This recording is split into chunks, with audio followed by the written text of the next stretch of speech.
Kai had believed he was the last of his house, the only ash mark to appear in 300 years. The single ember left of a fire the 7 crowns had thought they put out. He was wrong. There was one other. He had survived the night the houses fell on the 8th, survived 3 centuries by a means too terrible to be called living.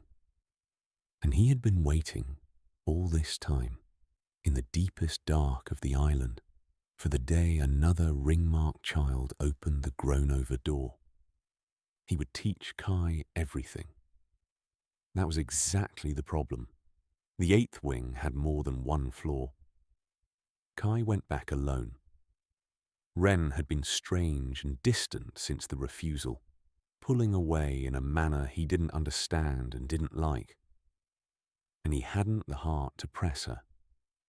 So he went down through the unmade door by himself, into the ruined home of his dead house. And this time, he looked past the great hall, past the banner and the busts and the child's fallen wooden horse, to the dark stair at the back that went further down. "We unmake, that we may remake," the carving said, all the way down. At the bottom was a second door, and this one was not grown over. This one stood open.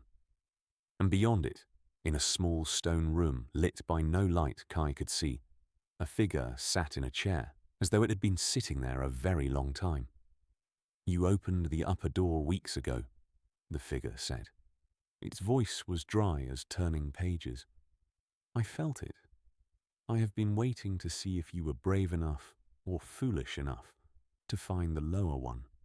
It lifted its head, and Kai saw a face that was a man's face and also, somehow, not. Grey, worn thin, the features blurred like a carving left too long in the rain. "Sit, child of ash. We are the last 2 embers of the same dead fire.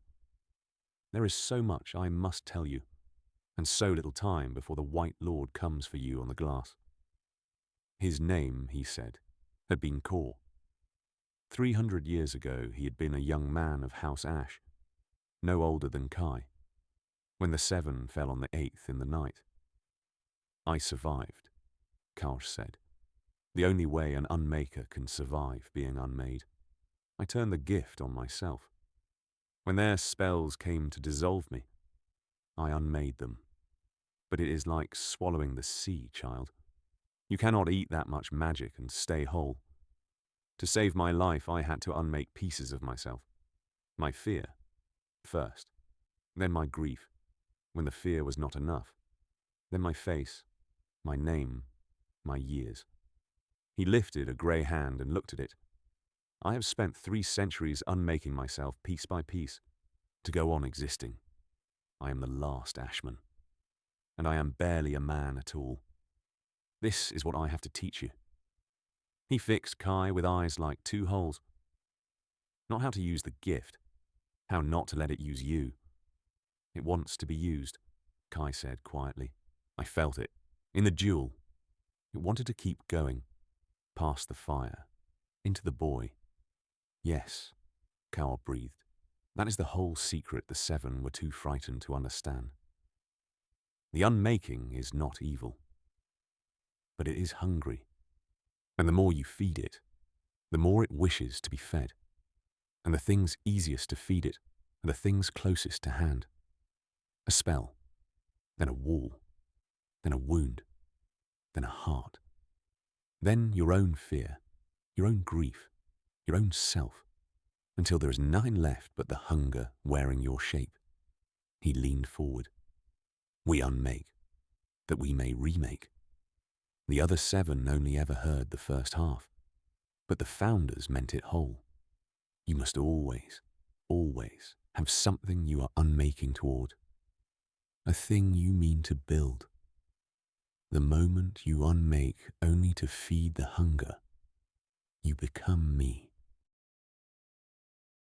"There is more you must know," Kaur said, "and it will not be kind. Do you know which of the 7 struck the first blow, the night the 8th fell?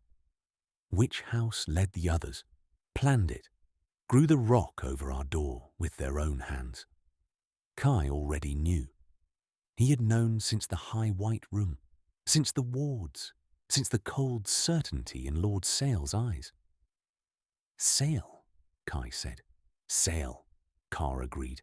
It was a Sale who betrayed us. We were allies once.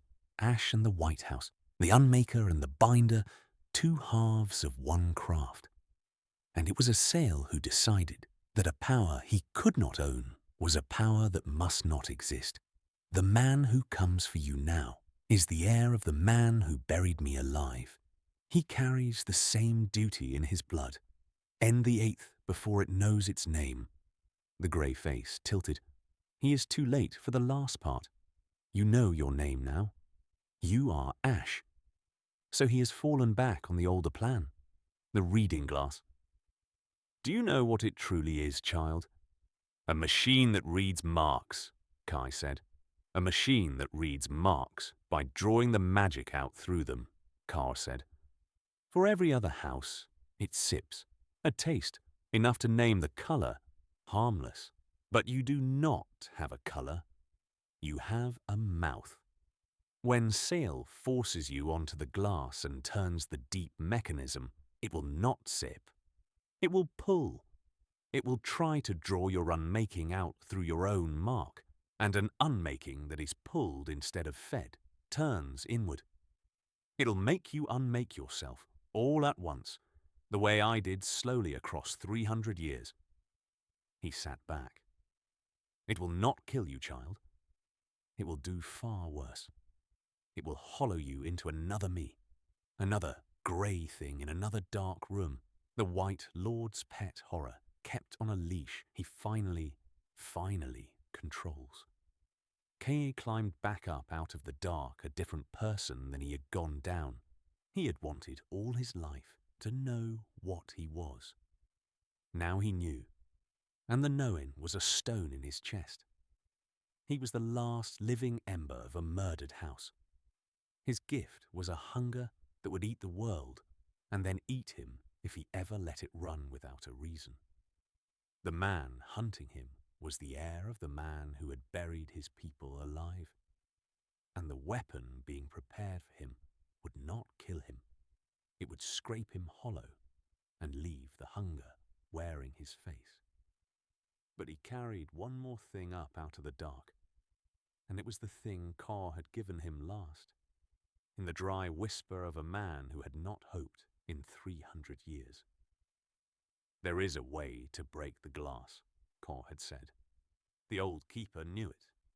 I felt him try, the night he died. The ringing came down even here. The mechanism reads by force, but a thing built to pull an unmaker can be made to pull too hard. If you are on the glass, and you do not resist the pull, if instead you open fully and feed it everything, pour your whole hunger down its throat faster than it can swallow. He had smiled, terribly. Then the machine becomes the wall, and you become the duel. It will try to drink the sea, and the sea will unmake it.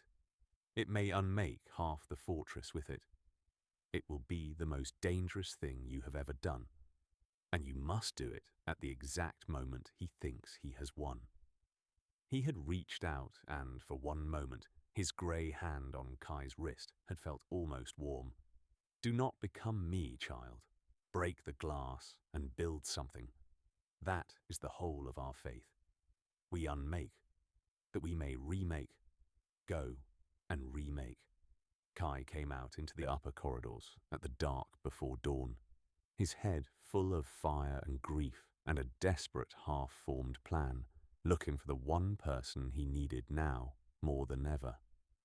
He found Wren in the tower room, sitting in the dark, and she had been crying, and she would not look at him. What's wrong?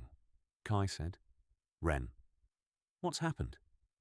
And Wren, who had carried the worst secret on the island in her chest for 3 days, who had been told to simply be elsewhere and let it happen, who had promised this exact boy on this exact night so many months ago that before she chose her house, she would tell him first. Wren opened her mouth to keep her promise and found she did not yet know what choice she was confessing. "Sail moves at the dark of the moon," she said in a voice like breaking. "Tomorrow night, on the glass, by force. My house knew. My house has known for days." She finally looked up at him, her face wrecked. "And they ordered me to make sure I wasn't standing next to you when it happened. To let it happen. To choose the house." She pressed her hands to her eyes. "I'm telling you first. Like I promised. I'm telling you first because I still don't know what I'm going to do. And I couldn't decide it without you, knowing that I have to." Outside, the last sliver of the old moon went down into the sea, and the dark of the moon began. The night Lord Sail had chosen. The night the glass would pull. The night 2 ember children would each have to decide at last what they were. That was Sigil and Ash, Episode 8, The Ashman. The story continues in Episode 9, The Night the Glass Broke. Subscribe to follow Kai's story.